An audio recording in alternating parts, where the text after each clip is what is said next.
This week in PlayStation, we're talking about our PSVR 2 review, our Horizon Call of the Mountain review, and even more PSVR 2 game impressions. We'll have all this and more because this is PS I Love You XOXO.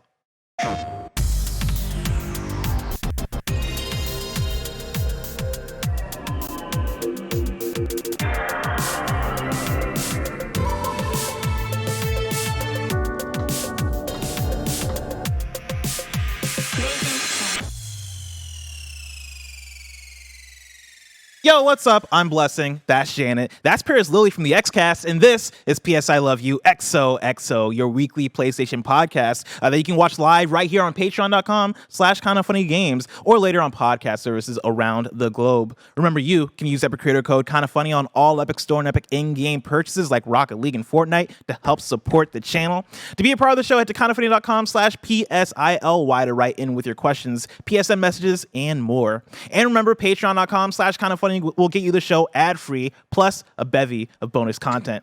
Thank you to our Patreon producer, Delaney Twining. Today we're brought to you by Shady Rays and Honey, but let's start with topic of the show. So usually we start with a PSN message, but this is a special episode. Of course, we are reviewing PSVR 2. We're reviewing Horizon Call of the Mountain. We have on a special guest, Parris Lily, filling in for Greg Miller. And I want to start with Parris. Parris, we're about to talk about PSVR 2. What is your history with PSVR 2, or PSVR, I should say? And also, how are you doing? Welcome to the show. First of all, thank you for having me. Always a pleasure when I get to come on the show. My history with VR is nothing. This is my first interaction with VR. Maybe at a couple different events, I might have done a few minutes of it, just putting on a headset over the years, but this PlayStation VR 2 is my first true hands-on, let's deep dive into VR and understand everything about it interaction. So, again, I want to thank PlayStation for the opportunity to do it because it's been an interesting week for sure. Heck yeah, and also shout out to PlayStation. Of course, this PSVR 2 and the software we're about to review are provided by PlayStation. Janet, how's it going with you? It's going. We're here. We're finally here. We've been talking about it for a long time. PSVR 2. We have it. I put the headset on. We played the games, and I'm excited to finally dive deep into what that experience was like. We've been speculating on it a bunch, so yeah, can't wait. Heck yeah. I guess Janet, we'll start with you, right? I want to talk about your history with VR as well. So coming into this, what has been your VR experience before PSVR 2? Yeah, as I've mentioned before, I had PSVR 1, got it kind of late into its life cycle, because, entered the PS4 late as well. And that was probably my first VR experience ever, just kind of went in on a whim, got it used, had a chaotic story of trying to get all the parts, and then people don't know what the parts are, and then I got to buy the old controllers because I never had the Move controllers. It was a whole thing. But I enjoyed a lot of my experience on PSVR, Astra Rescue Mission. I did a lot of reviews on VR as well. And then from there, I got at the time, Oculus Quest, the Meta Quest. And that's kind of been it so far. So I haven't done a lot of, the more hardcore, heavy-hitting hardware stuff. But I've kind of gotten into more of that, I think, what kind of helped make VR a little bit more mainstream. So with stuff like the Meta Quest and, PSVR. So now we're back. PSVR 2. Yeah, we're here. I have it, and before you even get to it, right? I'll set up my own history with the PSVR or with VR as well, right? Where I came in at PSVR. I played through a lot of those the bigger titles that came to the platform. So I played through Astrobot Rescue Mission. I played a lot of Beat Saber. Beat Saber is at this point one of my favorite rhythm games ever made. I think it is a fantastic VR title, and I'll say the same about Astrobot Rescue Mission as well. Those are probably my two back-to-back favorites, but also games like Blood and Truth, Trover Saves the Universe, I enjoyed a lot as well. And quite a few other VR games that came to the platform, I enjoyed a lot. After PSVR, I got the Meta Quest, and I have the Meta Quest 2 as well. And I've enjoyed a lot of those games too. I look toward things like Walking Dead, Saints and Sinner. There was another funny game that's kind of akin to Trover Saves the Universe that I think is from either the same studio or the sister studio. But those first person you're walking through, you got all the jokes, you had the improv stuff going on in those games. Those experiences I enjoyed as well. And yeah, VR for me has been a thing where I think toward the first half of the VR lifespan, right, since it started, I guess over quite a few years ago now, right? I feel like VR came out yesterday, but I guess when I look at the calendar, PSVR was like 2016 or something? 2016-ish, and even before that, you were getting Oculus Quest and stuff. So yeah, VR has been around for a while, but for me, it was 2016-ish to around 2019, 2020, where I was super into VR. And PSVR, I would go as far as to say that I loved PSVR, even with all the flaws to it, because PSVR was far from perfect. I think what PSVR had that was really dope was the library and the affordability of it. And so, like, getting in and having the first party stuff, having the Blood and Truths of the world, having all that was great. But then also, yeah, like VR as an experience is so different from the games that I've experienced outside of VR, right? Which I can't wait to talk to you, Parris, about. But enough about that. I guess without further ado, Janet Garcia, you're our lead reviewer for PlayStation VR 2, the hardware. Janet Garcia, so far in the last week, you've had that time to spend with PSVR 2. What do you think of PSVR? It's tough. I think on one side of things, the headset itself is great. I think it's well made, it's well designed. But because we're kind of doing our review as the PSVR 2 experience as a whole, so both the hardware and that software, was it like being here at launch? I would have to put that at okay on our scale, 3 out of 5. I think what keeps it shy of greatness is feeling like we fully arrived into that next iteration of both PSVR and also like the VR market in general. You know, so much has happened in the space over that time that we just talked about, that coming to this, it definitely feels like a clear step up from that first iteration. For me, who doesn't have the Meta Quest 2, this does feel like it will be my go-to headset. And yet so much of what I'm dipping into is stuff I've already experienced, stuff I could experience elsewhere. And I think, you know, without getting ahead of it, like the heavy hitters that we were hoping would land with things like Call of the Mountain weren't quite at the caliber that I think I was hoping for from it. So I would have to put this at more okay rather than great, just because I think so much, despite having a really good time with a lot of elements of the headset, I think so much of what I have to add to this conversation is feeling like there's a little bit lacking there, having that joy, but feeling like I can't really, in good faith, tell people, yeah, run out and get this ASAP. This is where it's at. I think this very much is still for the hardcore. There are cool things there, but for me, looking down the line, I'm still waiting for the other shoe to drop and for this to really feel like it's worth the while and has a uniquely PlayStation experience. I think a little bit of that is still lacking from this initial time with PSVR 2. Parris Lilly, PSVR 2 is your first virtual reality headset. What do you think so far? So it's interesting. Like I even told you offline, I was fascinated to hear what you two would say about it, because this is my first time with VR. So I have nothing to compare this to. This is my entry point into VR.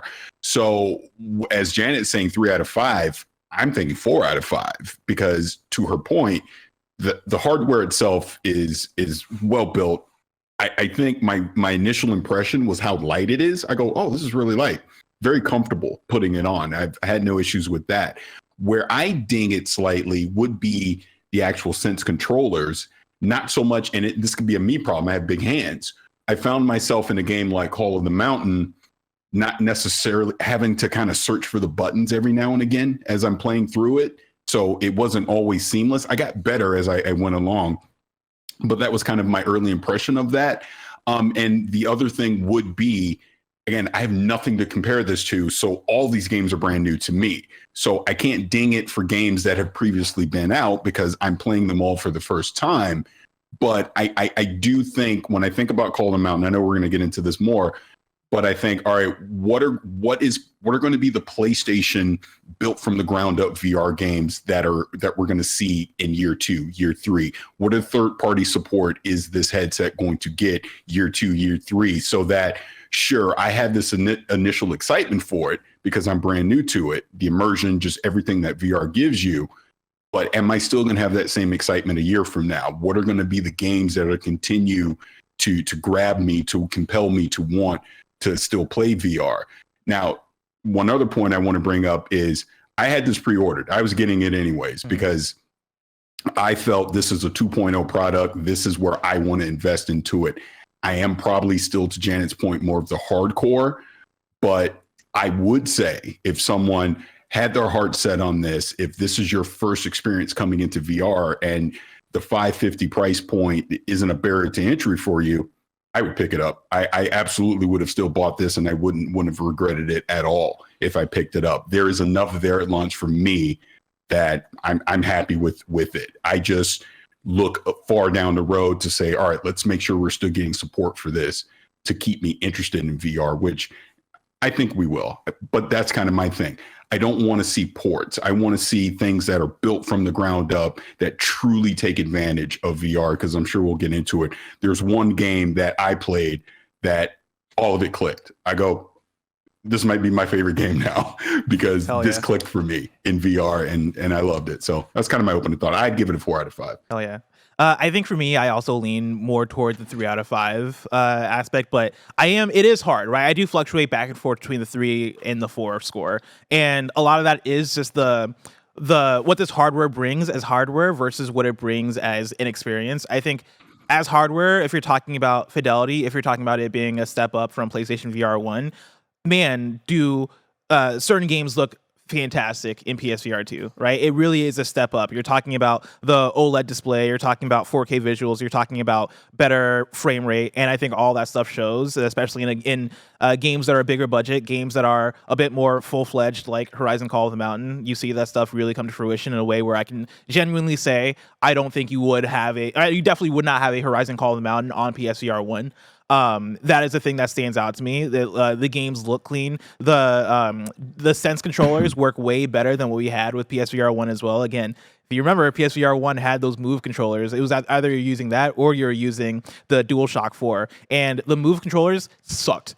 Like, they were bad. Like, it felt like hey, how do we make this thing work, as opposed to how do we make a thing that feels like it's part of the future, right? And with PSVR 1, you were literally using something that was part of PlayStation's past. But I do like the Sense controllers, especially compared to the Move controllers, and even just as a standalone or a standalone VR controller, because again, I've used quite a bit of the MetaQuest, and I like the MetaQuest controllers as well.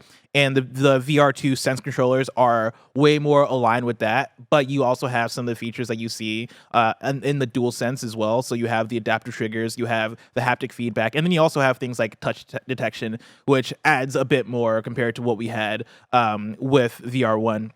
What can ding it a little bit for me in terms of hardware, I will say that even though they've added in inside-out tracking, which is way better than what we had before, it's not always perfect. While playing certain games, I was surprised to see that some of the tracking felt lost at times. And I think part of that comes down to how well lit your space is. And so I got to play PSVR 2 both in the KindaFunny office, right, out in our kind of living room area out there that is very well lit and very spacious. And I also got to play quite a bit of it at home, which I would say probably makes up like an average home area in terms of lighting, right? Like, I had my windows open, I had my my lights on or whatever, but it's not as bright as the KindaFunny office. And when I was playing at home during some segments of Horizon Call of the Mountain, which is a game that relies a lot on tracking, because that is the game that is you're fully climbing in, right? Like that game is a climbing experience. Man, were my hands floating away at times, or man, would I look up and for some reason I'm 5 feet away from the cliff that I was just climbing for whatever reason, right? Just because tracking got lost, because my lighting wasn't as bright as the KindaFunny office, which, you know, when I was here, the tracking worked way better. So that's one thing I noticed. I also noticed that for a lot of the games that require you to have, they have certain requirements in terms of space. And so there's a lot of games where you have to have 6 by 7 feet of space. And let me tell you, and this might be a very specific use case, right? Because I am in San Francisco. In my San Francisco apartment, I could not find any area where I could create 6 by 7 feet of space. And so I would have to come into the KindaFunny office to play those games, which, you know, speaks to me in my situation, but I also know it's going to speak to a handful of people that are at home that might be in a similar scenario where they can't find 6 to 7 feet of space to play quite a few of these games. And that is going to be game per game. Horizon Call of the Mountain, I was able to play at home because that game has a seated setting and it doesn't have as big of a requirement. But for other games, like What the Bat, for example, I could not play at home. And that was one of the games I was most excited about. I really wanted to play What the Bat when I got home, and I booted up and I was like, shit. All right, I literally just can't make space for this thing because I do not have the space in my apartment. And so to clarify, like for the 6 feet 7 inches by 6 feet 7 inches of space, that's for the room scaling games. A few games do require room scaling, like What the Bat. You can stand though with less than the 6 7 inches, basically 7 feet almost, 6 feet 7 inches. I each thought side. it was like 6 feet by 7 feet. Is it 6 feet 7 inches? I believe it's 6 feet 7 inches by 6 feet 7 inches. Gotcha. But that still is a lot of space. From what I've played, which, we'll get into like what we all played a little bit later, but What the Bat was the only game that required that. But yes, it is a lot of space. I have a really big apartment in LA. My living room's huge. We barely have anything in it. It's literally just like a TV, like a small 1-up arcade, and like a sofa. Like there's not anything in there. I have to push my dining table back against the wall, push the sofa all the way back against the wall, split the sectional sofa so that one of the sections was on the other side of the wall. And that gave me the space that I needed for What the Bat. Now, I will say when I played What the Bat, I was like, I'll give What the Bat my left lung. Like, I don't care. That game hit. So I feel like it was kind of worth it. But I did have to think to myself, like, when I get my next apartment, will I even be able to do this kind of thing? And I think that is a very real concern for the games that do require room scaling. Yeah. A couple things I'll throw out there as well, talking about the experience of it, right? Both the fidelity in the headset and the technology in there itself, but also what it feels like to actually use it. It is slightly less bulkier than the PSVR 1, which you gotta love, but I still felt like overall it was still a little bit more bulky than it could be, right? And this is me coming off of, again, using a lot of MetaQuest and that thing feeling super light and feeling super free, especially because it doesn't have cables. And the PSVR 2 has that cable, and let me tell you, that cable is thick, and that cable did get in the way a few times when I was playing a bit more of the active games, namely something like Horizon or something that requires you to have a bit more range of motion. That was something that I noticed as well. But overall, for me, I think the reason why I come down on the 3 as opposed to the 4 is the user experience still isn't all the way up to a place where I feel when I'm at home casually, when I look to the future, and more games start to come into PSVR 2. When I look toward that future, it's so tough for me to think, all right, yeah, let's bust out the PSVR 2 and plug in the cable and bust out the Sense controllers. Also, the Sense controller battery life doesn't seem that great. I don't know what your guys' experience has been with it. No, it's not good. Yeah, I was surprised when I was playing a game for about an hour and let's say an hour and 20 minutes. And it was they were both fully charged. I look at the thing, it was down to 1 bar. I don't know how long that 1 bar lasts is the thing. I don't know if it's one of those things where on the UI it says 1 bar, but really it's just like halfway down. I hope so, because man, 2 hours of battery life is not it. That is not it. But yeah, things like that bring it down for me. And then things like library, where I look around and I looked at, we all have lists of games that we've played on this thing that we'll talk about in a second. But when I look at my list of games that I played on PSVR 2 the last week, the ones that jumped out at me the most, the ones that felt most worthwhile, those were all games that I either played before on other VR platforms or PSVR 1, or games that are like remasters, ports. Like the new games that are on the platform for me weren't hitting as much as I needed them to for a brand new PlayStation VR 2 headset that is $550. And so that's where I come down on the 3 versus the 4 score. But from there, I guess, we got a lot of questions. A lot of people wrote into kindafunny.com/PSILY. I want to bring some of them into the show. Just like, let's see, Maverick Lee Beck, who wrote in and says, PSVR 2, the original PSVR, felt limited due to the recycled PS Move controllers. With the new, deliberately designed controllers, how long did it take for you to get in the zone? I hope you're enjoying it beyond your expectations. Parris, for you as somebody who's new to VR, how long, if ever, did it take for you to get used to the Sense controllers? It took me, I'd say, at least a good hour. The first game I played was Star Wars Tales from Galaxy's Edge. And I'm in one of those opening things where I think you're down in the hangar and you're going through one of the crates or something, right? And it took me a minute to kind of adjust and understand how I was using those for grips. And again, I was talking before about the buttons and everything. So that was kind of a little bit of trial by error for me. But again, I'm brand new to it, so I didn't have anything else to go by. So I just like, okay, there's a little bit of learning curve to this. But once I got it, it was fine.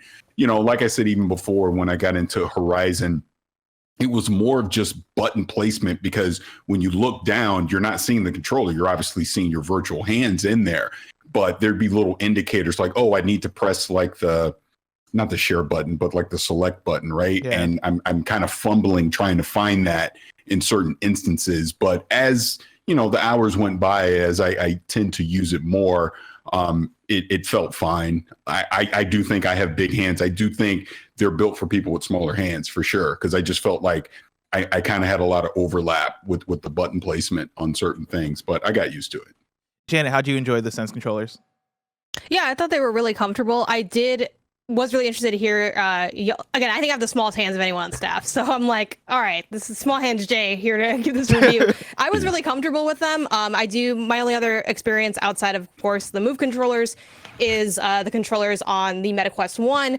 They obviously are borrowing very much from that design ethos of like joystick placement, button placement, that kind of layout. I will say the thing that kind of strikes me in a somewhat negative way is the fact that the VR2 controllers, like the Sense controllers, have what's kind of like a giant wristlet in its design. And I do think people that have bigger hands might run up to some issues. Having talked to other people about it, I feel like it's not the biggest, most common issue. But I, like Isaiah seeing them, he's like, oh yeah, like these feel like they are a little cumbersome in that. While if you think of the design of something like, the MetaQuest, they have a similar ring shape, but it's kind of above you. So it doesn't really impede on your hand itself. So I do wonder, like at scale, will that be an issue for people? But in terms of form factor, it's pretty simple to like latch onto, fairly intuitive. If you're an audio listener, tune into the video and look at Parris holding the Sense controller, because goddamn, bro. Yes. I didn't realize your hands were so big. If your hand is big. And that's what I'm saying, because I have big hands, so there's a little, like my fingers just overlap this thing, it engrosses it. But like I said, I got used to it after a while, but it took an adjustment. But yeah, for me, I enjoyed the Sense controllers. To Jana's point about the big wristlet that they have, right, going on the wrist area. What I found troublesome, and this isn't the biggest issue in the world, but it was one that kept getting the minor annoyance out of me was, when you're in VR, oftentimes you look down and it is the in-game hands, right, or it's whatever, but you're not able to see the actual VR controllers. And so I would have the headset on, I would go to grab the Sense controllers, and it would take me legitimately like 15 to 20 seconds to figure out how exactly I hold these things, because it's just not natural, right? Where there's like so many curves, and for something like the Meta Quest controllers, or even like any regular controller, it's pretty easy to grab a controller and be like, all right, this feels right, analog stick here, all right, ready to go. With that wristlet thing, I find it so difficult to like get my I was gonna say the right footing, which I guess, the right handling of the right hand footing, of how the controller should fit in my hand. I will say that's where the pass-through comes through super clutch. The ability to just, and again, this isn't stuff new to the VR space, but just kind of talking about what the headset offers. On the headset itself, you run your hand like along the front. It's like the first button to your right, and you just click it once and you can immediately see the real world in front of you. And that's what I would use all the time when I was playing, for like, if I put the controllers down and wanted to put them on, like while I was playing, if I want to like see someone in the room or talk to them or just take care of little things here and there, double check where I am in the space, because while you don't really like, you're not supposed to move around in VR, I think we all naturally turn a bit. So after playing for a bit, I'll toggle it, kind of readjust myself in relation to the TV. Obviously they have the borders like any other VR experience has, but I don't always like to have to, be 1 inch from my TV before I realize, oh my God, I have to reposition myself. So I did find that to be a really great addition and like a necessary addition to that experience, in part to compensate for the fact that the controllers are a little bit difficult to slip on and off. Yeah, speaking of that, I found myself often, I would start in front of my TV and I would end up in the corner in the back of the office. And so we were talking about before about space.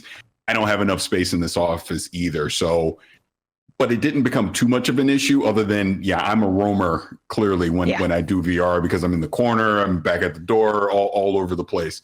So I'll probably have to transition this out into my living room if I want to continue playing, because just simply not enough room here in my office. But like I said, for the games that I played, it wasn't too much of an issue. So speaking of that, Kevin Chow writes into kindafunny.com/PSILOY and says this: does the cord on PSVR 2 feel durable, and what is the minimum space recommended? And so, Janet, you were mentioning the 6 feet 7 inches by 6 feet 7 inches for room scale. But then here, are these your measurements? I see some measurements in the doc. I just jotted that in there because I'm like, who has that memorized? This is like PlayStation official. The standing minimum is 3 feet 4 inches by 3 feet 4 inches. I will say anecdotally, which, you know, that's kind of what I want to hear from y'all and like how that spacing worked out. It kind of tells you as you're laying it out, like, hey, this is enough space for if you're doing the room scaling. But again, only a few games require you to do the room scaling. You really don't need it for the other ones. So in my naturally laid out living room, like not having to move the furniture at all, I was able to play, you know, Call of the Mountain, a bunch of other games standing up. Standing up's my default for these games, other than games that I feel like you as the player are inherently sitting, you know, games like Moss, games like the kayak VR game, because you'd be sitting in the kayak if it was, you know, real life. So like those I play sitting. And while that also is recommended to have that 3 feet, I didn't necessarily fully have like that big of a bubble, nor do you need that because you're not really moving. But, you know, I tried to have the space that I kind of needed to do it. And, you know, that's where the pass through and the borders and stuff will let you know, like, okay, my cat's like a foot away from me.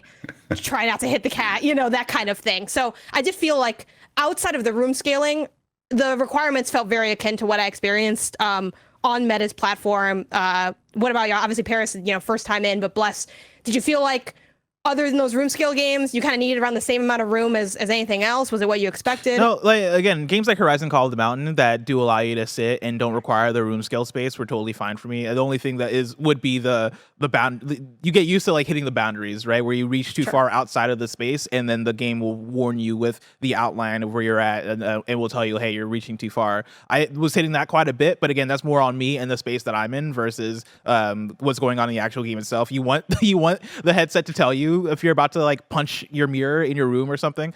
And so yeah, I was fine with that. On the topic of the cord, I will say the cord does feel durable. It is it is a thick cord. My one beef with it is that it seems like it doesn't disconnect from the headset. And so I have the biggest fear, and this is probably why they made it super durable. If that thing tears, you're done. You're donezo with that thing. Yeah, I was thinking about that, and I am a little nervous about it. I didn't have anything personally on, and like my headset for PSVR 1 was a used headset to begin with. I never had anything like break or bust on me, but it is a little bit scary in that sense. And it does make kind of storing it, you know, if we're talking about ease of use, a little bit awkward, because it's like, I don't know, do I like wrap it around like a freaking N64 controller? Like, I'm not exactly sure how this is gonna lay in my setup in a nicer way. As somebody who's been taking VR2 back and forth from home to the office, Greg did me a favor and handed me like a zip tie to like tie up the cable when I'm going back and forth. And at a certain point, I just got tired and I was like, fuck it, I'm just wrapping this thing around the headset. But the cable does, if you are somebody who's transporting it or storing it somewhere and you're rolling up the cable, that once you unroll it, it will coil up and keep that same energy. And so if you're fine with that, you're fine with that. But just a warning, that will probably happen if you're rolling up that cable. I want to bring in another question from Pims, who writes in and says, for the PSVR 2 in general, are you able to open your hand entirely without losing the controller? Or do you always need to keep your bottom fingers clenched? A lot of controllers that offer hand tracking will be strapped to the palm of the hand, but from all I've seen from PSVR 2 controllers, that isn't the case. Does this feel like a notable limitation in your time with the device? Do you guys have any thoughts on opening your hand without losing the controller? I didn't really try it. I don't think. Parris, did you do anything that had that in there? Yeah, I don't think I really tried it either. It wasn't anything that stood out to me where I felt it was an issue. If anything, again, like being in a game like Call of the Mountain, you know, I would mess around opening like my hand in the game just to see what it would look like as I'm doing various gripping things, and it seemed fine. Nothing stood out as being an issue to me. Yeah, I will say I didn't really quick. I didn't feel like it really tracked my hand super well. Like in Call of the Mountain, for instance, and maybe I just wasn't holding the controller properly to take full advantage of the hand tracking aspects. But things like, doing like a little peace sign or like moving my hands in different ways, like I felt like it kind of just picked a gesture. Like, this is what you're doing, right? I'm like, not really, but like, it doesn't matter for the gameplay. So I haven't really been that impressed by that aspect yet. But I also haven't played a game that's centered around that as a more core mechanic. I feel like Horizon's more like a fun fact than like a core mechanic. With Horizon, when you look down at your hands, if you like have a finger on the R1 button, which is on the side of the Sense controller, you'll see the finger come down. Or if you have your thumb on any of the buttons, then you'll see that thumb like tuck in. But it's never a mechanic, right? Like you can grab things in that game, but that is just pressing one of the triggers, right? It's not you actually doing the hand motions. And yeah, I never found a problem with the idea of opening your hand all the way. One, the controllers are strapped to your wrists, and then also this isn't a headset / VR setup that has pure hand tracking like the MetaQuest does, where you don't even need the controllers and you can just do stuff with your hand. This isn't that kind of experience, and it's not trying to be that kind of experience. So I didn't find it to be that much of a problem. I want to bring in a question from Colin, who writes in and says, in your opinion, what is the biggest draw to PSVR 2? Why this headset versus a MetaQuest? Bonus question, what is your favorite improvement since the first iteration of PSVR? I want to start with that second question for Janet. What's your favorite improvement since the first iteration of PSVR? I think just like the ease of use and like the modernization of the headset holistic. I guess I'll go ease of use because that's like to be more specific. I guess if I had to pick a favorite ease of use aspect, it'd be that it only has a singular cable. And I know we've gone back and forth on the show about how much we wish it didn't have a cable. And honestly, now that I've spent more time with it, I'm a little less like, I don't think that's going to be the number one takeaway of that's the one thing holding it back. Like, we'll talk more about how much the cable may or may not interfere in gameplay. Personally, I find it to be fairly minimal, way less than PSVR 1. So I would say it having that single cable is my favorite aspect just because it's simple. I plug it into the front. It's ready to go. It works the way I expect it to work. And as someone that's ventured outside of PlayStation in the VR space, it works the way I'm used to VR stuff working. While PSVR 1 was very much doing its own thing, setting out in its own way, but kind of like mashing up a lot of different ideas. I think now that the space has become a little bit more standardized, while some people may point to that and be kind of bummed that there's a little bit of lack of differentiation across the different platforms, there's something nice to standardization because it creates a comfort that if everyone's doing their own thing, it becomes a little bit whiplashy. So that's the number one thing that I like about this compared to VR 1. To get to the first half of Colin's question here, talking about what the biggest draw is for PSVR 2, Parris, again, this is your first VR platform. For you, what was the draw here for you to come into PSVR 2 as opposed to MetaQuest or Vive or any other VR platform?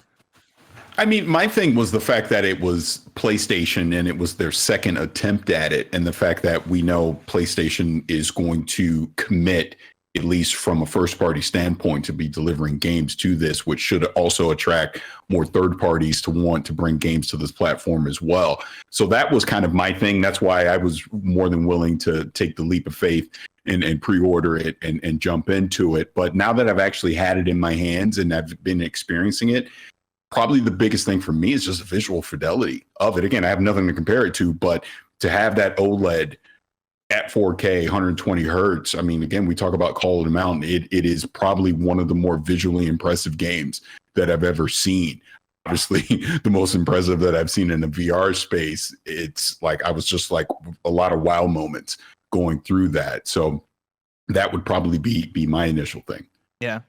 Yeah, I think for me, the fidelity is a big thing for me here, a big feature, especially coming off of PSVR 1. And even as somebody who uses MetaQuest, I do like the idea that, you know, I can get the Horizon Call of the Mountains, maybe I can get the Half-Life Alyx's, and maybe a game like that, if that ever comes to PSVR 2, could be able to take advantage of the Sense controller and getting that adaptive triggers, getting the haptic feedback, getting all the things that I do like about the Sense features that PlayStation adds there. I think that is a big draw. But I mean, to your question, Colin, right? Talking about, you know, why this headset versus a MetaQuest. For me, that's a difficult question to answer because if somebody came to me right now and was like, which one should I get? If I can only get one, I think I still would go with the MetaQuest. And a big part of that, honestly, is price. You know, price point is a big thing when it comes to hardware. But then also a big part of that is library. You know, MetaQuest already has a fairly good library on there. You already got the games like Beat Saber. I know Beat Saber is coming later, but you know, you got that. You got a bunch of games that have already come to VR, and then you also have you have games that are designed specifically for a wide audience, right? I think the tough place where PSVR is at is the fact that, you know, there aren't as many exclusive games coming to PSVR 2. Of course, we got Horizon, and we'll talk about Horizon. Gran Turismo is there as well. I don't think any of us have gotten to try Gran Turismo yet, and I'm very excited to try Gran Turismo. But for the most part, most of the games that we've gotten to experience so far, and I think most of the games that are going to come to the platform, are games that are also available on the MetaQuest, and I'm getting it there at probably a similar level of you know, art style and fidelity and all that stuff, because I don't think a lot of devs are doubling down to making the PSVR 2 version the biggest and prettiest version. It's like, no, they're just worrying about getting these games out. And so, yeah, you have that. You have the lack of the cable. You have all that stuff that goes into the MetaQuest.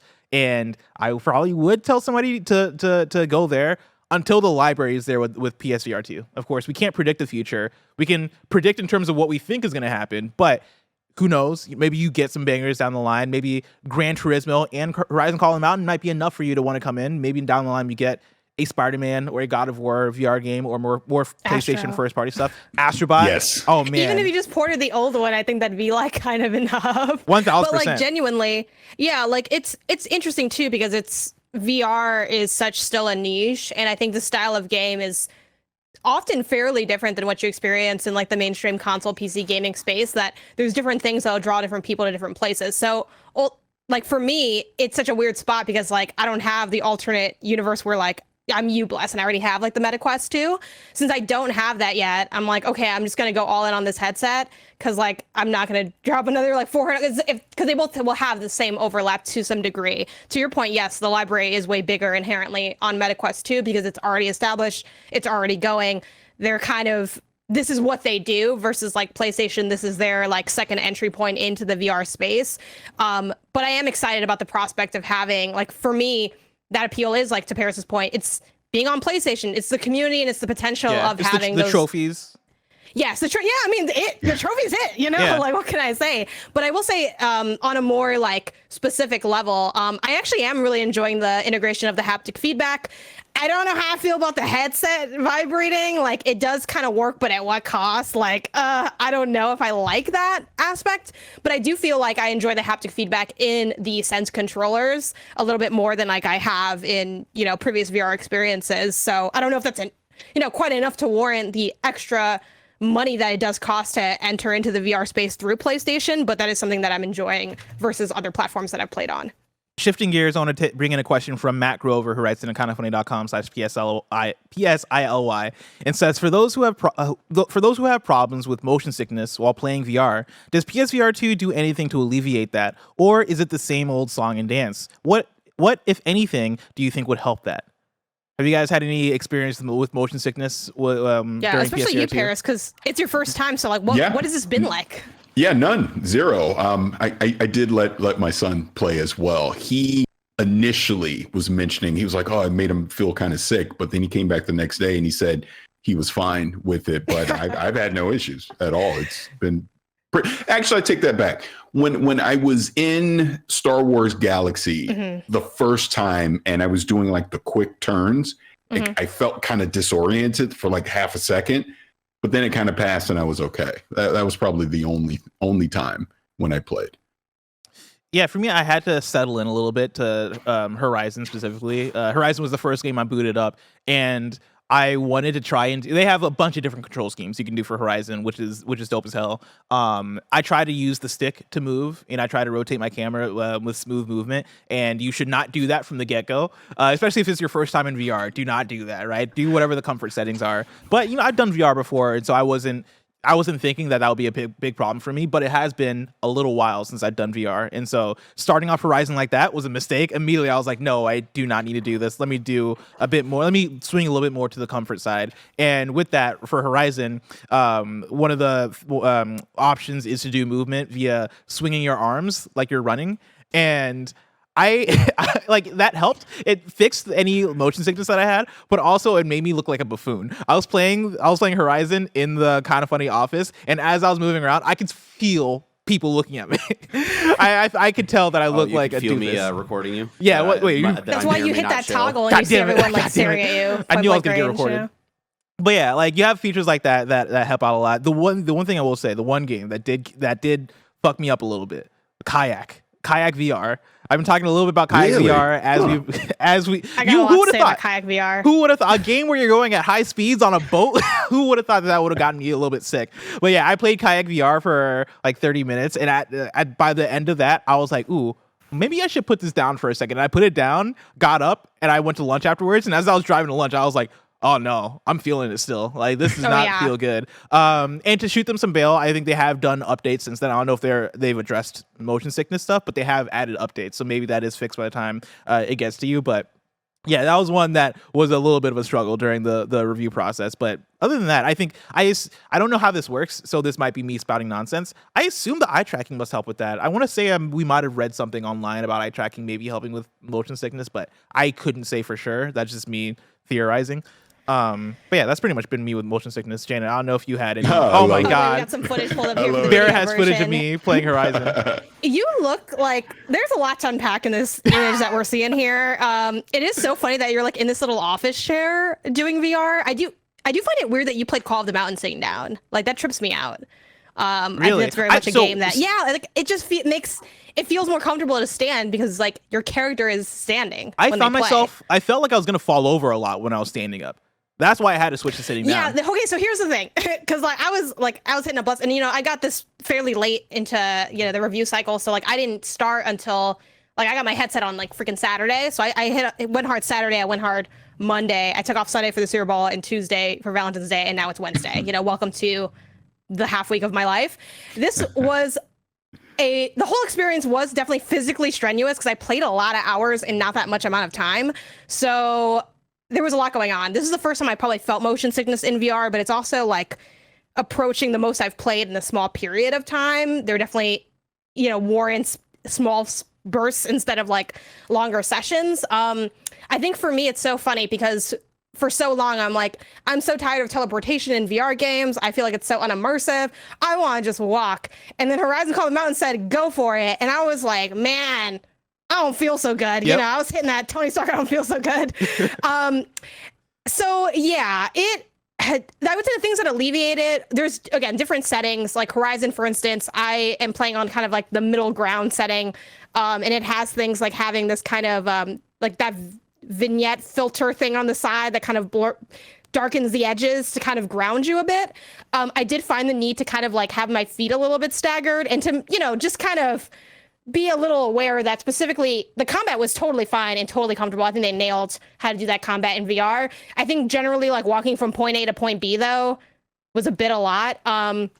In that game specifically, Star Wars also I had some struggles with as well, to Parris's point. One thing I really liked about that is, speaking to, alleviating it, I think it's just more setting options, because one thing I liked is in Star Wars, you can use the joystick to traditionally walk, but you can also very easily like switch between that and flicking it to do the teleportation. So I would kind of go on and off based on what I wanted to do to kind of like spread out the immersion a little bit to make it a little bit more comfortable, because really just moving without you physically moving without like moving in real life is the thing that makes you motion sick, and that's why teleportation is there. So I really loved that setup that Star Wars had of being able to seamlessly transition between walking with a joystick and flicking for teleportation at will. Like I really enjoyed that aspect from a comfort standpoint.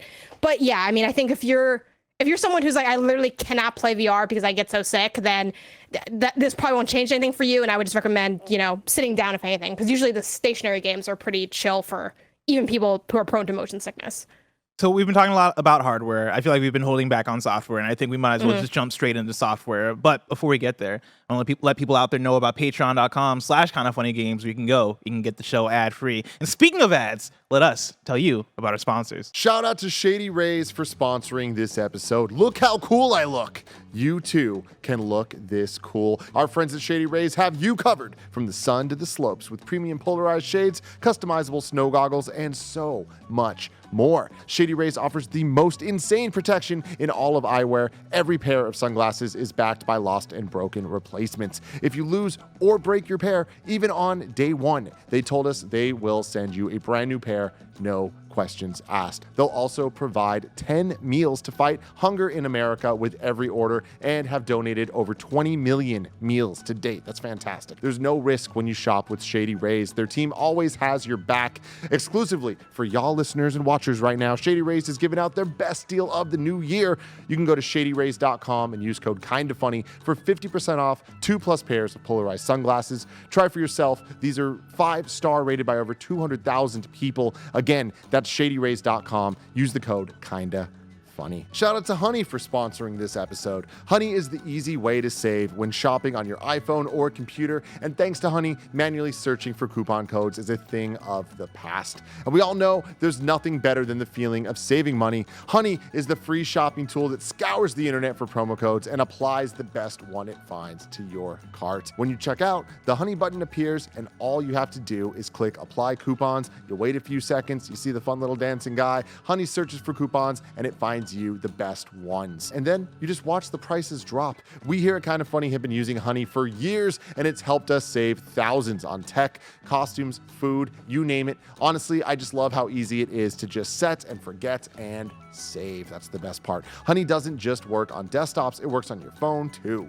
You just activate it on Safari on your phone, you save on the go. If you don't already have Honey, you could be straight up missing out. You can get PayPal Honey for free at joinhoney.com/kindafunny. That's joinhoney.com/kindafunny. All right, we're back, and it's time to talk about Horizon Call of the Mountain.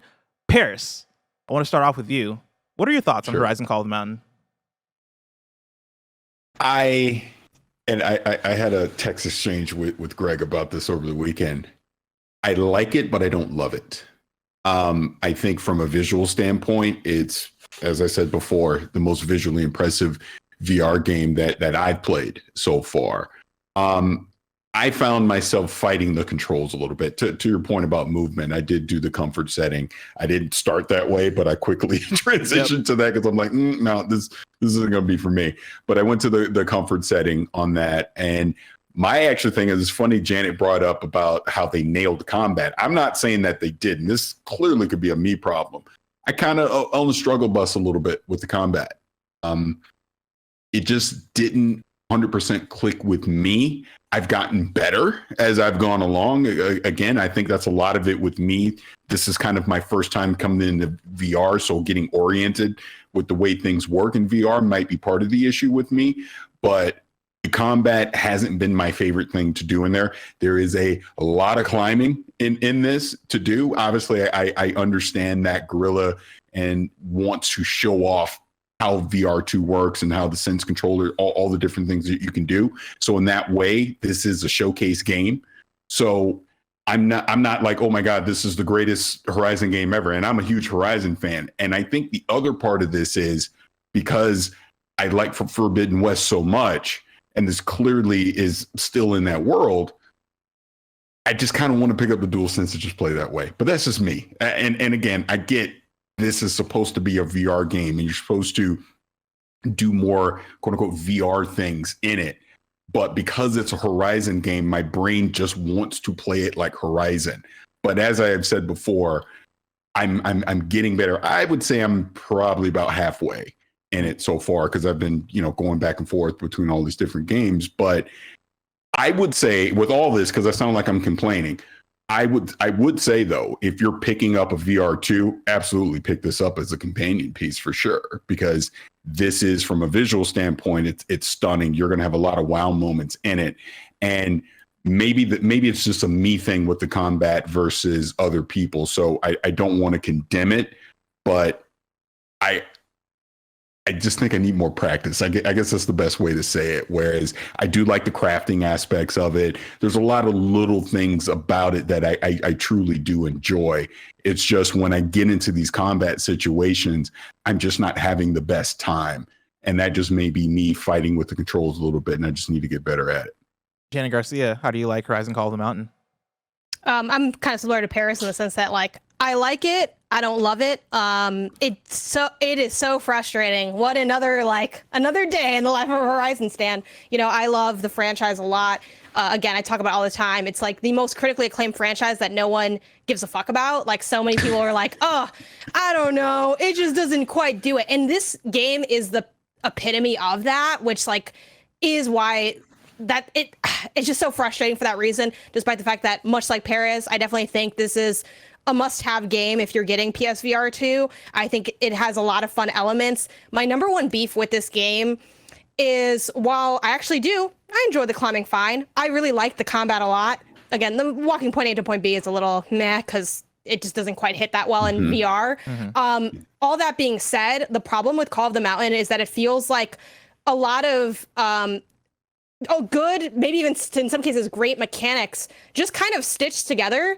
And there's a story laid to make you to sell it that it's cohesive, but it does not feel like a whole game. It does not feel like a holistic video game experience. It feels like something does it's not almost like it's not done in a way. And I think that's really what's lacking to me. I walk away and I have pieces, but I don't feel like I even have a whole cohesive thought in terms of how it's structured. It does feel like, and now we're in the climbing section, and now we're like in the light puzzle, like I walk up and I pick up some gears section, and now we're in the combat section. It's very, because it's so sectioned off, it's doing a lot, and yet it ends up doing nothing for that reason. So that's why I'm kind of disappointed by this game, because it's not like, it needs to be Astrobot's rescue mission, and it wasn't. And maybe that's like, you know, temper expectations or whatever. But like, I'm sorry, you're the first party game coming out. Like you had to hit, and it didn't quite hit that hard. That being said, you know, I have more things to say about the details of the combat and what I liked about it or whatever. But, you know, Bless, I want to hear from you, you know, the lead reviewer. What is your takeaway from Horizon Call of the Mountain? Yeah, it's funny. The first day we got PSVR and like I checked out Call of the Mountain for a second. I think I walked to Greg and I was like, dude, I wish there was an Astrobot on this thing. Like I really need an Astrobot on this thing. And yeah, like you said, Horizon Call of the Mountain isn't the Astrobot of this. And you know, like so for me, I'm giving it a 3 out of 5. I think it is a okay to good game, right? I think it's in that range. And I'll even go as far as to say that I think it's a good VR game, but an okay video game, right? Where when you talk about the VR elements, it is a full-fledged game. It has a, you know, it's like it runs you about 7 hours long, right? It's a pretty sizable game. It has a story there. It has varied game mechanics there. It has a little bit of exploration there, right? But I think at the end of the day, as a pure video game, my video game experience, by the time I got to the end of it, I felt like I had been way past done. Right? Like, I don't think the game needed to be that long for the mechanics that were there. If it is a game where you were doing, I want to say like 70% climbing in this game, and to their credit, over the 6-7 hours in the game, they do add tools to try and give the climbing a bit more variance and make it more interesting. You get a cool, like, I guess these tools don't really have names because they made up the tools, but like you have like a thing that you stab into a thing and then you throw it. A pickaxe? The pickaxe. You have the pickaxe. You have grappling hook. A pickaxe is real. Blessing. No, I'm talking about the grappling hook. Which is also a real thing. But you have different like forms of grappling hooks, right? You have one that you'll stab into a thing and then throw it to the next hook. You have a grappling hook that you'll straight up just like throw upwards and then it'll attach to the thing and fall down. So you have different varied grappling hooks, and then you have the pickaxe, and that adds in different forms of climbing. But man, after 3-4 hours, I was done with the climbing gameplay. Like, I don't think it needed to last that long. The combat, I actually thought the combat was pretty fun, especially toward the middle where you start to get more like different types of ammo and different types of enemies to fight. When they throw in like 2 to 3 enemies to fight at a time and it gets a bit chaotic, I think it is fun in the sense of, like you feel like Aloy in the game, right? Like you feel like you are an actual archer and you're pulling that shit back and you're dodging and going back and forth. But there are moments where it does feel like it is fighting against you. And this comes back to me playing at home, and maybe the lighting just not being bright enough, even though for my home, I feel like my home lighting is pretty bright, but the tracking would lose me in times where I'm like, just pull back the freaking arrow and I see my hand floating away and I'm like, no, like get the arrow in there and shoot it off. Moments like that took me out of the combat a little bit. But Parris, you had something to say? Well, yeah, because that was kind of the thing for me, in that it wasn't that I was losing tracking, it was the dodging aspects of it. I would find myself in the moment like, okay, I need to dodge. Oh crap, do I have the right buttons in place? And then I'm getting hit and all that. And like I said, I'm getting better at it. But when it flowed, when I did have a groove in it, it felt good. It felt satisfying, taking down some of the machines in that aspect. But I just wish it was just a little bit more precise. I guess that's kind of my complaint coming out of it. But like you're saying, there's a lot of climbing. There's a lot of climbing. I think Janet, you hit the nail on the head. This isn't Astro. Like when we got Astro with the PlayStation 5, I felt like that perfectly demoed what the DualSense could do. Whereas this isn't that. Astro's carrying all the hardware. PS5, PSVR 1, like that's the thing is Astrobot Rescue Mission sold me on PSVR 1. When I played that, I was like, oh, this is magic. Like this is a video game right here. And that is like a system sell. And again, not every game is going to be a system seller. And it's not that I would only love Call of the Mountain if it was quite at that pinnacle. But the reason I use that as an example is because, especially when it comes to our earlier conversation of what differentiates it. Well, I mean, it just costs more, like, right? That's not good. But, like, we need it to be the first party games. So it's like, you can't just be like, all right, like, I need you to be so, like, call the mountain and other, you know, future first party VR titles. Like, they need to be so good that I can bring people over with that. Like, no, man, you got to play this. Like, if you're going to pay, you got to get it for Call of Mountain. You know, it has to be like that. I do want to one thing I want to come back to combat a little bit, because I want to comment on you know, Parris' thing about the, you know, it not feeling right in moments. One of the things I'll throw out there that I didn't love as much about the combat is that I think whenever a combat section did come up, it felt on rails to in a sense, because they literally put you on a rail, right? Like, it is you basically strafing in a circle to dodge around the monsters that you're fighting, and they do that I think to add a bit more like agility to the fight, right? You feel a little bit more agile, but at the same time, I think for me it highlighted the fact that I was on a rail, and like strafing back and forth and then kind of, you know, spamming the same arrows after a while. Again, that I think got old and did overstay its welcome a little bit as well. But, you know, to some of the other elements of the game, I think the game looks gorgeous. The game looks fantastic. Some of the vistas, especially the art design and the visual design of it, oh man, like, I get why they put mountain in the title. Like, when you're climbing and you get high up and you look down, or when you're like toward the ground and you look up at the mountain, it's like, dude, this is visually stunning. And I do think that the power of the PSVR 2, the fidelity of it, really does highlight the amazing design from Fire Sprite. I think they did a great job with that. The story, fine. I think it's also forgettable. Like, it feels in service of getting you to the next thing, right? As opposed to actually being interesting and engaging. I am not going to remember this story as a Horizon story, which is a bummer, because for me, I've associated Horizon up until now as a franchise in game that I am getting a dope story out of. And, you know, in this one, you're playing as the main character. You get broken out of prison, or I guess ushered out of prison, and you are looking for your brother, right? You don't get broken out of prison, because that implies you weren't supposed to get out, but you know, you're climbing, you know, I won't give you the whole story, right? But essentially you're looking for your brother. And that's the what drives the story forward. And, you know, I just didn't get enough interesting tidbits about, like, who the characters are. Like, the interactions between different characters didn't strike me as interesting or worthwhile. Like, nothing about it got me fully interested in the story.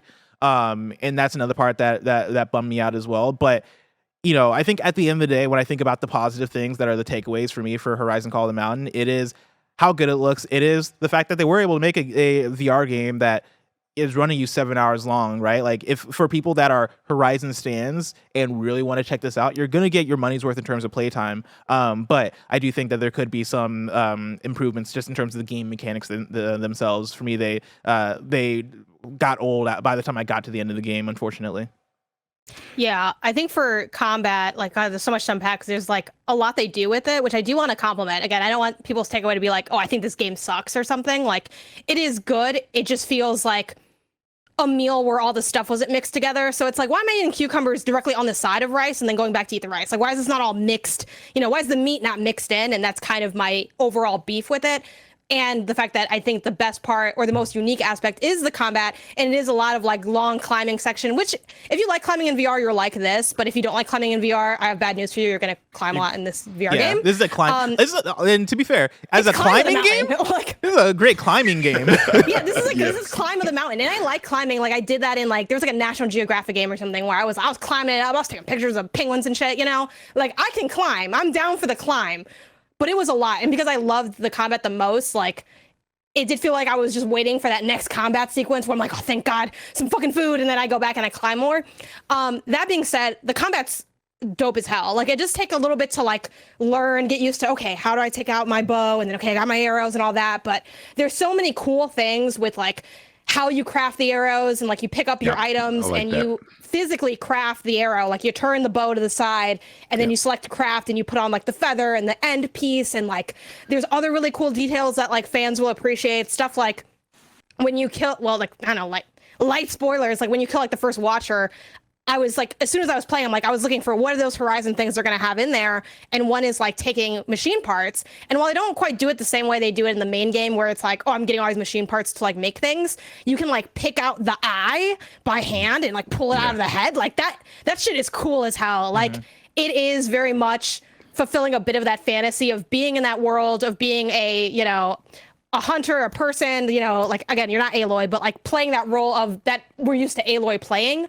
And stuff like them having a little bit of the slowdown, but instead of it just being the slowdown, it's like scanning the machine. It's kind of like one button, but it does also freeze time a bit. So that gives you time to like aim a little bit. You have the different elemental arrows. You can do that. They have some fun stuff too with, I just fought some, what do they call those frosty birds? Glinthawks? Yeah. In the Glinthawk battle, when they do like freeze damage to you, it like freezes the front of your face. So you have to like wipe off the visor, which is a little kitschy, I'll give you. But I will say, like, the Heights of Horizon Call of the Mountain play like your favorite modern arcade VR machine. Yeah. Like, think of like having a dope moment in arcade, whether it's like House of the Dead or just any of those like kind of co-op exciting experiences. Again, this isn't co-op, but just kind of give you that example of the vibes where you're in it. And again, those are also like you're talking about like on Time Rails Crisis games. or House of the Dead, like where Yes. you're into it. Yeah, and it's like, sure, it is kind of on rails because like the combat is like you're strafing left to right, but I think that's because you would throw up if you had to like run around in circles and spin and, roll. I know why they did it that way. And I appreciate that they did it that way because it allows for the dodge elements, the aiming, the elemental stuff, gives you a little time to swap out things. Like, I really just love attacking machines in that franchise. And I think this is fun as hell when you're attacking machines. But one, because you're not doing that often. And two, because like I keep saying, it does feel like pieces that don't quite fully come together in a super cohesive way. That's really what I end up dinging it for. But the combat is super, super cool. Like, if you like shooting a freaking bow and arrow, you're gonna like love that element of this game because like it does it very well, and it's just, I don't know, it's very immersive and super fun Janet, to me. speaking of that, I want to bring in a question from Kurt Burns, who writes in and says, I have a two-part question regarding Horizon Call of the Mountain. One, can you shoot components off of the robots in this game? And two, if so, does the precision of PSVR 2 make it easier and more satisfying than it was with the DualShock/DualSense controllers? I don't know if it's more satisfying because I feel like you inherently have more control when you have a traditional controller and that traditional game setup. Like, the mechanics of Horizon mainline are deeper than the mechanics you get in the VR game. And again, that's not a bad thing necessarily. You could not have all those mechanics because it would just be overwhelming and kind of suck. So like, I know why it's stripped down. I think it's pretty competitive though, because I do feel like a pride to getting those machine parts off in both of them. And like, I don't know, maybe I'll look back at my gameplay footage and be like, this isn't actually that good. But I swear to God, like, I was doing some shit in that VR game where I'm like, am I a pro gamer? Like, I'm fucking kicking ass in this game. And genuinely, even though Horizon's not like a hard game, I feel like Horizon, like, I'm really good at that game. I know the language of the world. I know all the stuff. Like, I know what the damage is. Like, I know all of that shit already. So like, it is still fun to do that stuff. Like, the only thing there are some aspects I wish they did a little bit more of in terms of satisfaction, like a little bit more baked in stealth moments. I think the fact that you can shoot a watcher straight in the eye and the watcher doesn't die, I get it's because they want to like get more juice out of those gameplay sequences. Yeah. But as someone that's played the franchise, I'm like, I feel like I want to be more rewarded for my precision. And I do feel like, other than taking out machine parts, like blowing up the back of like, I think it's like a scrapper or something, like a few things that work in the mainline world don't quite work the same here, like the watcher eye example, and that part's a little bit of a bummer. But everything else, like, it hits and you hear the person mention like, oh, it's stunned or he's frozen or like whatever, and you're like doing the stuff. But yeah. I want to bring in this question from Giordano that I believe is probably a question for Janet. Does Horizon Call of the Mountain have a platinum? And is it reasonable/fun to obtain? Janet, did you check out the trophy list? Oh, man. I did check out that trophy list.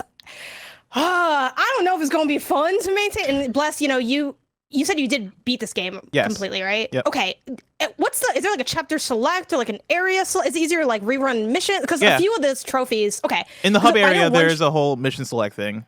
Okay. Because there is one trophy that's like, it does seem like it'll be kind of a bitch without a guide, because one of them is like your main, I don't know if I call it collectible, but you're hitting like these targets off of the background. Like, oh, I destroyed whatever. Yeah. And one of the trophies is like, get all of them in a mission, like in one go. And I'm like, the thought of redoing this but without a guide, like maybe with a guide, it won't be too bad. But I do think and I get it because it's a short game, but it's just like the thought of having to hit all of those pieces. I get why it's there, but like, I don't want to have to rerun a mission to do that. I wish it was a little bit more seamless. Like, because the mainline games don't have that kind of restriction. So I do think aspects of the trophy list are a little bit limiting, but there is a platinum. The rest of the stuff seems pretty simple. So I think there'll only be maybe, one or two kind of lightly annoying trophies. I think the rest will feel pretty achievable. And I think the one that's, I don't know if it'll be the most fun because it is inherently repetitive, but there's a training grounds area where it's like target practice. And doing that's like a fun way to like get good with the bow. And like one of the trophies I think is to get like the high score there. So like I'm chipping away at that over time. So it's so-so. I will say like, I'm not, which is kind of like the damning part of this game. I love this franchise, but I'm not like, I feel like I'll be getting this platinum like for the culture a lot more than for the fun. And like Horizon 1 and 2, I genuinely was like, I love this game. I'm fucking eating it up. I'll play whatever. I did shit in Forbidden West that I didn't even need to do. I'm like, this is just for me. Because like I want to get all of this. Or when I upgrade my armor, I want to be actually like really good armor. So I'm not going to do the green one. I'm going to do like my fucking fight apex snakes and get like the heart out of them and stuff. Like I was going in. This game does not make me want to go in at that level. And I think that's the only part that will feel kind of like meh as far as getting the platinum. So we're winding down on time, and I want to at least talk a little bit about some of the other games that we've gotten to play in PSVR 2. And of course, the PSVR 2 comes out in about a week or so. I want to say next week. And so I'm sure we'll talk a lot about PSVR 2 next week as well. But I do want to talk a little bit about games. Parris, give me one or two games that you really enjoyed in PSVR 2 over the last week. Yeah, I'm gonna give you one because this is the one that I was saying. This is where it clicked for me. This is my favorite VR game. It was Tentacular. I love the concept of it, the art style. Like I felt I was in Mr. Rogers' Neighborhood. I think that's the best way. Mr. Rogers' Neighborhood at sea. That's literally what it is. But I thought the way that it used the sense controllers, basically the physics, because there's different type of puzzles and you got to kind of stack things together and build things. There's a lot of different things that you can do in the game. And I'm like, okay, this makes sense in VR. I felt like I was truly in control of what I was doing. Plus, I love the story that this game has as well. And that goes back to my point of you can tell this is something that was built from the ground up for VR. And it totally works. Like I said, I instantly fell in love with this. Had a great time playing. I mean, it's not the longest game in the world, but it's a lot of fun if you sit down and start playing it, get into that Mr. Rogers-esque world, I guess you can say. I love the language that they had. I just love everything about it. It was a fantastic game. So absolutely, that was my favorite thing of all the different games that I got to play so far in VR. Shanny, do you get to check out Tentacular? Yeah, in case you missed it, the premise of this one, it's like you're an octopus. You have tentacles. The game starts off and it's like you're looking at these little humans, and they're like, "Oh, we got to tell you, you're adopted." And like, as a character, you have tentacle arms. It's actually really funny. It has a good sense of humor. No, genuinely, and I think so many VR games nail humor in such a cool way. I like this one a lot too. Like when I, again, my VR experience was very like intense and very like quick hit. So my first two games were, Horizon and Star Wars, and I think maybe a little bit of Moss. And then I jumped in on like the next day that I played, I did Tentacular and What the Bat. And even though like in some ways, there's less going on in games like Tentacular and What the Bat, those are some of my favorite VR experiences. And I'm right there with you, Parris. Like my number one's What the Bat, but like Tentacular, I was really enjoying it. I had a lot of fun. It's comfortable. It's simple. It's essentially a bunch of different like fun little physics, like puzzles or kind of mini games almost in terms of how the mechanics feel.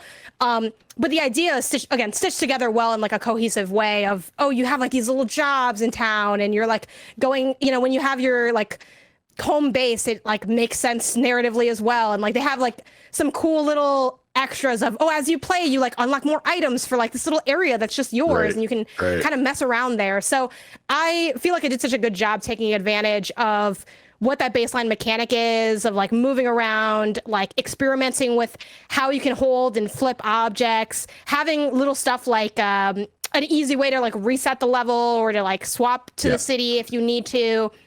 I will say this is an example of a game, and a lot of games have this. VR is obsessed with like we can't just do a regular UI. Like we have to like their settings are like inside a different. I'm like, okay, I don't need to be immersed when I'm in a settings section. I think this could have been a screen, but I appreciate the commitment. But yeah, Tentacular was a bunch of fun. So I'm really enjoying my time with it and plan to see that one through for sure. Hell yeah.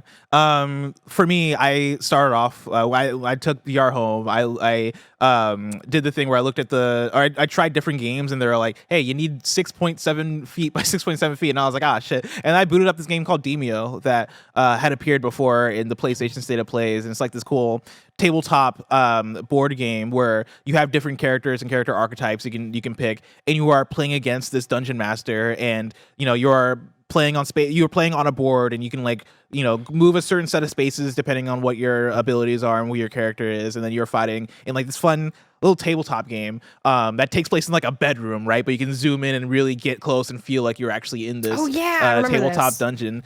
This game was really neat. I didn't get to play a lot of it. I played maybe about an hour of it, and I was pretty impressed by how good the game looked. When you're looking around in this room, and it's like, wow, I feel like I am playing this interesting tabletop game where the characters have like voices, and they actually attack each other on the board. It felt very neat. I thought this game was a really cool idea, and for the hour I played of it, I thought it was a pretty fun time.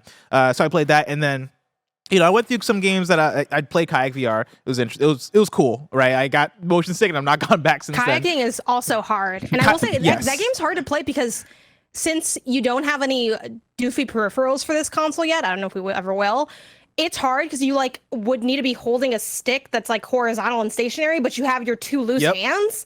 So I just found it I will say Kayak VR. If you're looking for kayak sim, this could be cool. I think if you're a casual player, it's too hard for me. So I also found it very too casual. I found it very difficult as well. I appreciated the tutorial that the mechanics there. The mechanics are there, right? Where it is, hey, you want to turn left or maybe right. you have to. This is why me and Bless could not do anything. Yeah, this is why I sucked at Kayak VR. But you want to row on one side to go one way, and then row on the different side to go the other way. But then you can also drift by holding your what do they call it? Your thing, paddle in the water. Like stick it in there, and then you'll drift that direction. The mechanics felt really cool and kind of realistic. But yeah, the game's pretty hard. But if you're into kayaking or if you want to challenge, Kayak VR seemed pretty cool. And then, I played, so Res Infinite, right, is an older game. I actually never got around to Res Infinite. I am such a Tetris Effect Connected fan, which if you remember, Tetris Effect and Res Infinite come from the same studio, that's Enhanced. And, I played a bit of Tetris Effect Connected, fucking loved it because it's Tetris Effect. And then I moved on to Res Infinite and played a bit of it for the first time. And Res Infinite is dope as hell. Like, oh my goodness, did I have a good time in this game. It is it's an on rails shooter that takes place in like this weird digital space that is very abstract, that feels like a mixture between like the internet, like early internet meets space. And stylistically, it is so different and so weird, and so it feels old school. I know Res originally is more of a classic game now, but the VR version keeps that same energy where it feels old school, but also feels just like you're in this weird different world at the same time. And then the soundtrack, like goddamn, does the soundtrack hit? And if you played Tetris Effect, it's really good. You already know. But and if you played Res, of course, you already know. But man, did I have a good time playing through this game, listening to the music, and not wanting to put it down for about like the hour and a half that I played it for. Like I'm a bit past halfway through, I think, because it's like there's 5 areas they can play through in their original campaign, and then I know there's Area 0, I believe is what it's called. But yeah, had such a good time playing Res Infinite as well. And Parris, it sounds like you checked it out as well too. Yeah, actually, right before we started recording, I jumped in and played a couple levels. But yeah, like you said, the soundtrack on it's really good. The music's great, and I call it, and I know I'm old, but there was a movie in the '90s called Lawnmower Man. It's Lawnmower Man the game. That's what it is. Love it. Well, ladies and gentlemen, that brings us to the end of this episode of PS I Love You XOXO. Of course, we have way more questions to answer. I'm kind of bummed out that we don't have enough time to answer more of these questions, but we'll be back next week. Parris, what's up? Can I ask just one before we get out of here super quick? Again, this being my first experience with VR, all I've ever heard over the past few years is Half-Life Alyx is the game to play. That's the game. That's the one for VR. It's fantastic. So I'm shocked that it's not here at launch, number one. But number two, do you think, like when we talk about Horizon, is that a disappointment that there's not a Half-Life Alyx type of experience at launch for VR2 from your perspective? For me, yes. And that is all that comes with the fact that it's not backwards compatible. And so it's not even like I could go back and play Astrobot Rescue Mission. Even the fact that Beat Saber's not here at launch. I know Beat Saber is coming through later, and so I'm not gonna hold that against them too much. But right now at launch, yeah, I don't have that experience. I'm not going to try out Gran Turismo. I was actually really excited to try out Gran Turismo. Yeah. Maybe Gran Turismo ends up being a form of that to me, but Gran Turismo is also a game that isn't exclusively VR, right? Like that is a game that I can play outside of VR. I do wish that there was either a Half-Life Alyx or a new Astrobot or something that is VR is dope as fuck. Like there's not that game on the platform for me right now. I don't know what you think, Janet. Yeah, I'm kind of the same. Like, and there's also just not enough new. So it's like we don't have enough old ones and we don't have enough new ones. We don't have enough of anything, and that's why I land on that 3 out of 5 for it. Like it just doesn't. It's not there yet. And the whole like 30 games like launch window thing too, it kind of feels like, oh, like happy birthday, I got your stuff. Oh, also like I ordered you this other thing and it'll be here later. And it's like, right. I guess that's fine because like you still gave it to me, but it's like, it's kind of shitty that I can't open it now because like this is the day that we're doing it. Like this was the time to have this ready to go. And obviously I'm sure there are many like hurdles and challenges, and like in general with any platform, console, whatever, the launch is always going to be kind of thin. Like there aren't ever that many games for anything like that at launch in that way. And that's also like why it's another L that doesn't have the backwards compatibility or doesn't have like more stuff baked in there. But that's also why like, you know, we talk about console launches all the time. And if you have like even just one like banger game, like that's kind of enough. Because it's like, okay, well, we're just getting started. With this being our getting started point, it doesn't have the momentum that it needs to have to carry me through to that next, when those 30 games trickle in and that beyond point in an exciting way. Again, we're here now. I'm down for it. I'm gonna be here. I didn't have time to talk about it, but what the bat fucking hits hard as hell. That thing is fire. I beat that game and that game was amazing all throughout. Totally utilized the platform so well. I'm obsessed with it. What the bat is so freaking good. But again, also still not new. So it's like, even if that was just new, like it would be a better day for PSVR 2. But, you know, more games to come. It'll really just depend on what that, you know, first party support looks like in the long term. Also, again, we're running short on time, but the charging station looks dope as hell. And also I feel like you kind of need it because that way you can charge them both at once. But it looks very like, my brother saw it and was like, this is very like 2000s, what we thought the future looked like. That's the stock, and I kind of feel Detroit it. Become Human feature that PlayStation wants so badly. Mm-hmm. Making it happen. But yeah, Parris, for you, as somebody who's brand new to VR, I do think that you're in probably a better and more exciting place than me and Janet, right? Because you do have like these games that we've talked about here, right? The Res Infinites of the world, Tentacular, games like that. But then also, you know, Moss 1 and 2 are out on, or are coming to PSVR 2, PSVR 2. And so like I've heard such good things about Moss. I personally haven't gotten the chance to check out Moss yet. But that's one that I'm sure if you check it out, or once you check it out, I'm sure you'll probably like a lot. Yeah. And then you have games here and there. Pistol Whip, I think, is a really cool game, right? And like these games I'm listing, I don't know if any of them are Half-Life Alyx, like they're not, but there's still, I think for you, there's probably enough good experiences there for you to get a lot of juice out of it and a lot of enjoyment out of it. Yeah, and that's kind of been my approach. I just feel like it's all brand new to me. So I'm in explore mode. Like, let's see what's out there. What game is going to grab me, like Tentacular as an example. But I do eventually want to see that Half-Life Alyx type of experience where you're playing just a full-on AAA game through VR and how that's going to work. So like I said, I am excited for the future of what VR2 is going to provide, but I get what you and Janet are saying because you already have experience in this space. So you were wanting a little more at launch and it just simply wasn't there. Well, we're going to talk more about VR 2 as the weeks go on. But for now, remember that this has been PS I Love You XOXO, your weekly PlayStation podcast that you can watch live on patreon.com/KindaFunny or later on podcast services around the globe. Parris, thank you again for joining us. Janet, thanks for coming back for another week. I'm glad you haven't just peaced out and disappeared. Yeah, I'm here. Until next time, it's been our pleasure to serve you.